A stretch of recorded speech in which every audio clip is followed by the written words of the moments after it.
بسم اللہ الرحمن الرحیم۔ السلام علیکم معزز طلباء کرام، آپ سب کیسے ہیں؟ آج ہم تفسیر بیضاوی کے سبق نمبر 194 کو پڑھیں گے۔ آج کے ہمارے سبق کا عنوان ہے ضمیر کے مرجع کا بیان۔ آج کے سبق میں ہم یہ پڑھیں گے کہ مثلہم کمثل الذی استوقد نارا۔ اب یہاں پہ آپ غور کریں تو مثلہم کمثل الذی استوقد نارا، تو اب کمثل الذی استو یہ ہم اکٹھا پڑھ رہے ہیں، لیکن الذی استوقد یعنی یہ ایک واحد کا صیغہ لگ رہا ہے کہ کوئی ایک بندہ ہے جو آگ کو جلا رہا ہے، جبکہ آگے جا کے جب اللہ تبارک و تعالیٰ فرماتا ہے کہ فلما اضاءت ما حولہ ذہب اللہ بنورہم، کہ جب اس کے ارد گرد روشن ہو چکا تو اب اللہ تعالیٰ ان سب کا نور ہی لے گیا۔ اب بنورہم میں جو ہم ضمیر ہے یہ جمع کی ہے، اور پیچھے جو مرجع ہے الذی وہ واحد ہے، تو پھر یہ مطابقت نہیں رہے گی، یعنی ایک تو آج کی گفتگو میں ہمارا یہ شبہ ہوگا۔ اور پھر اس حوالے سے مصنف علیہ رحمہ وہ 3 تعویلیں کریں گے کہ اس کے یہ جوابات ہو سکتے ہیں، اور اس انداز سے اس کا مرجع وہ جمع بن سکتا ہے۔ اس کے ساتھ بیچ میں اور بھی قیل و قال آئے گی کہ کہاں جمع کی مطابقت ضروری ہے، کہاں نہیں ہے، اور کون کون سی مثالوں میں ایسے مطابقت رکھی گئی ہے، اور کہاں پر کن الفاظ میں جمع کے ساتھ مطابقت نہیں ہوتی۔ تو بہرحال اب اس کی تفصیل جو ہے وہ ہم سبق میں ہی پڑھیں گے۔ آئیے سب سے پہلے ہم آج کی سبق کی عبارت پڑھ کے اس کا ترجمہ کرتے ہیں، اس کے بعد اس کی وضاحت کی طرف بڑھتے ہیں۔ مصنف علیہ رحمہ لکھتے ہیں والذی بمعنی الذین کما فی قولہ تعالی وخذتم کالذی خاضوا ان جعل مرجع الضمیر فی بنورہم وانما جاز ذلك ولم يجوز وضع القائم موضع القائمین لأنه غیر مقصود بالوصف بل الجملة التي هي صلته وهو وصلة إلى وصف المعرفة بها ولأنه ليس باسم تام بل هو كالجزء منه فحقه أنه لا يجمع كما لا نجمع أخواتها ويستوي فيه الواحد والجمع وليس الذين جمعه المصحح بل ذو زيادة زيدت لزيادة المعنى ولذلك جاء بالياء أبدا على اللغة الفصيحة التي عليها التنزيل ولكونه مستطالا بصلته استحق التخفيف ولذلك بولغ فيه فحذف ياؤه ثم كسرته ثم اقتصر على اللام في أسماء الفاعلين والمفعولين أو قصد به جنس المستوقدين أو الفوج الذي استوقد مصنف علیہ رحمہ فرماتے ہیں کہ الذی یہ معنی میں الذین کی ہے، جیسا کہ اللہ تبارک و تعالی کا فرمان ہے کہ وَخُذْتُمْ كَالَّذِي خَاضُوا، کہ یہاں الذی جو ہے وہ الذین کے معنی میں ہے، بشرطے کہ بنورہم کی ضمیر کا مرجع الذین کو قرار دیا جائے، یہ تب ہے، اور الذی کو الذین کی جگہ یہ رکھنا جائز ہے، حالانکہ قائمن کو قائمین کی جگہ رکھنا جائز نہیں ہے، اسی لیے کہ الذی مقصود بالوصف نہیں ہے، بلکہ مقصود وہ جملہ ہے جو اس کا صلہ ہے، موصول تو اس جملہ کے ساتھ معرفہ کو متصف کرنے کا ایک ذریعہ ہے، اور اس لیے بھی کہ الذی اسم تام نہیں ہے بلکہ وہ بمنزلہ جزو اسم ہے، لہذا اس کا حق یہی ہے کہ اسے جمع نہ لایا جائے، جیسے کچھ جیسے دوسرے اسماء موصولوں کو جمع نہیں لایا جاتا،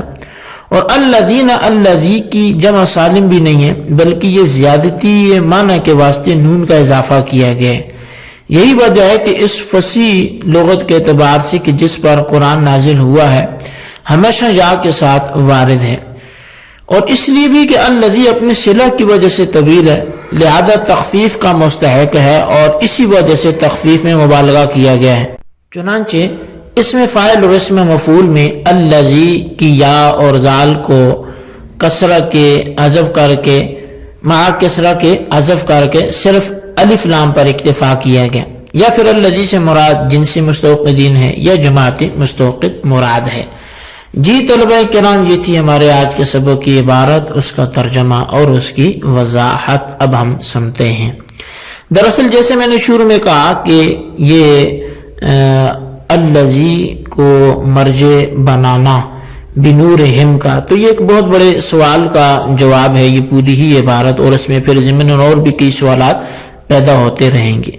لیکن ایک بات یہ ذہن میں رکھیے گا کہ بنیادی طور پہ سوال یہ ہے کہ جو کہ اگلا کلام آ رہا ہے فلما اضاءت ما حولہ، وہ شرط ہے کہ جب آگ اس کے ارد گرد جو ہے آگ نے اس کے ارد گرد کو روشن کر لیا، تو پھر اس کے بعد جزا کے طور پہ فرمایا ذہب اللہ بنورہم، اب یہ اس کی جزا ہو گئی۔ اور بنورہم میں ہم ضمیر کا جو مرجع ہے وہ الذی ہے، جو استوقد الذی، یعنی الذی استوقد پیچھے گزرا ہے جو مفرد ہے، پس ضمیر اور مرجع میں مطابقت ہی نہیں رہتی کہ ضمیر تو جمع کی ہے بنورہم میں، اور جو مرجع ہے الذی استوقد وہ مفرد کا صیغہ ہے۔ تو اب اس مطابقت کے نہ ہونے پر جو ایک الزام لگتا ہے کہ عدم مطابقت سے تو کام نہیں چلتا، یہ ضمیر کی مطابقت ضروری ہے، تو کیا جواب دیں گے؟ اب قاضی صاحب نے اس کی 3 تعویلیں ذکر کی ہیں، ایک شروع میں ذکر کی ہے، 2 آخر میں ذکر کی ہیں۔ سب سے پہلی بات انہوں نے یہ کی ہے کہ الذی یہاں میں جو ہے وہ الذین کے معنی میں ہے، تو بلکہ اصل میں تھا ہی یہ الذین، یہ تو صرف تخفیف کی وجہ سے نون کو حذف کر دیا گیا، جیسا کہ خود تم کالذی خادو،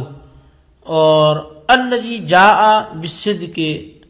وصدق به اولئک هم المتقون میں پہلی آیت میں خادو کی ضمیر جو ہے وہ جمع الذی کی طرف راجع ہے، اور دوسری مثال میں اولئک اسم اشارہ یہ جمع کا مشار الیہ الذی ہے۔ تو بہرحال یہاں یہ پہلی تعویل تھی کہ یہ الذین ہے، نون جو ہے وہ تخفیف کی وجہ سے حذف کیا گیا، تو پھر جمع ہی کی طرف لوٹ رہا ہے۔ اچھا، دوسری تعویل یہ کی ہے کہ یہاں پر جو الذی ہے یہ بمنزلہ جنس کے ہے، اور چونکہ جنس مستوقد مراد ہے، استوقدہ سے شخص واحد مراد نہیں ہے یا شخص معین مراد نہیں ہے۔ اب چونکہ جنس میں تو قلت و کثرت دونوں کا احتمال ہوتا ہے، اس لیے کثرت کے معنی کے اعتبار سے اس کی جانب جمع کی ضمیر لٹائی جا سکتی ہے، تو اس میں بھی کوئی حرج نہیں ہے۔ اور پھر تیسری تعویل مصنف علیہ الرحمہ نے وہ کہا جی کہ اصل میں الذی سے پہلے لفظ فوج مضاف مقدر ہے، اصل عبارت یوں تھی کمثل الفوج الذی استوقد نارا، کہ اس فوج کی مثال کی جس نے آگ کو جلایا۔ اب چونکہ لفظ فوج یہ جماعت اور گروہ کے ہم معنی ہے، یعنی اس میں جمع کا معنی موجود ہے، تو اس لیے اس میں جمع کی ضمیر لٹائے گی، تو اس میں بھی کوئی مسئلہ یا کوئی خرابی لازم نہیں آتی۔ تو بہرحال یہ 3 تعویلیں تھیں، لیکن یہاں اب مختلف چھوٹے چھوٹے اعتراضات وہ اور بھی ہیں، جن میں سے وَإِنَّمَا جَازَ ذَلِكَ سے مصنف علیہ الرحمہ نے ایک سوال کا جواب دیا۔ وہ سوال یہ تھا کہ آخر کیا بات ہے کہ الذین کی جگہ تو الذی استعمال کر سکتے ہیں، مگر قائمین کی جگہ قائمن کیوں نہیں استعمال کر سکتے؟ تو اس کا جو جواب دیا مصنف علیہ الرحمہ نے وہ یہ دیا کہ قائم اور الذی میں فرق ہے، وہ یہ کہ الذی تو مقصود بالوصف نہیں ہوتا، بلکہ اس کا صلہ مقصود بالوصف ہوتا ہے، جبکہ جو قائمن ہے تو وہ خود مقصود بالوصف ہوتا ہے، تو لہٰذا ان دونوں کو آپس میں قیاس نہیں کیا جا سکتا، اور جب ان دونوں کو آپس میں قیاس نہیں کیا جا سکتا تو آپ قائم کو قائمین کی جگہ نہیں رکھ سکتے، اگرچہ آپ الذی کو الذین کی جگہ پہ رکھ سکتے ہیں۔ اور پھر یہ بھی ہے کہ الذی اسم تام نہیں ہے، بلکہ اسم تام کا جز ہے، اور القائم اسم تام ہے، تو اس لیے بھی یہ بھی ان دونوں میں فرق ہے، اس لیے بھی آپ ان کو ایک دوسرے پر قیاس نہ کریں۔ پھر مصنف علیہ الرحمہ نے وَلَيْسَ الَّذِينَ جَمْعُ الْمُصَحَّ بَلْ ذُو زِيَادَةٍ سے بھی ایک سوال کا جواب دیے۔ وہ سوال یہ ہے کہ آپ نے فرمایا کہ الذی کی جمع نہیں آ سکتی، جس طرح کہ ما، من وغیرہ کی جمع نہیں آتی، حالانکہ الذی کی جمع الذین جمع سالم تو آتی ہے۔ تو اس کا جواب یہ ہے کہ یہ الذین، الذی کی جمع سالم نہیں ہے، بلکہ یہ بات یہ ہے کہ اس میں جنس ہونے کی وجہ سے قلیل و کثیر سب پر بولا جاتا ہے. بس جب کثیر تک اسے محدود رکھنا ہوتا ہے، یعنی یہ منظور ہوتا ہے کہ قلیل کا احتمال اس میں نہ رہے، تو اس وقت یا نون کی زیادتی کر دیتے ہیں تاکہ یا نون کی زیادتی اس بات کی علامت ہو جائے کہ یہاں صرف کثرت ہی مراد ہے، قلت کا احتمال نہیں ہے. تو وہ جمع ہونے کی وجہ سے نہیں ہے، بلکہ وہ کس وجہ سے ہے؟ وہ اس وجہ سے ہے کہ یہ جمع کی علامت کے طور پہ بن جائے کہ یہاں مفردات جو ہیں وہ مراد نہیں ہیں. بہرحال جی یہ ہمارے آج کے سبق کی عبارت ترجمہ وضاحت تھی. اس کو آپ اچھی طرح سمجھیں، اس کے خلاصے کو اپنے رجسٹر پر لکھیں، بالخصوص ان سوالات کے جوابات دیں. سوال نمبر 1 یہ ہے کہ الذی کی جمع آتی ہے یا نہیں؟ اگر نہیں آتی تو الذین کیا ہے؟ اور سوال نمبر 2 یہ ہے کہ ذہب اللہ بنورہم میں ہم ضمیر کا مرجع کیا ہے؟ اگر اس کا مرجع الذی استوقد ہے تو پھر مطابقت بیان کریں. اللہ تبارک و تعالیٰ سے دعا ہے جو کچھ ہم نے پڑھا سنا سے یاد رکھنے کی توفیق نصیب فرمائے. آمین بجاہ النبی الامین صلی اللہ علیہ وسلم.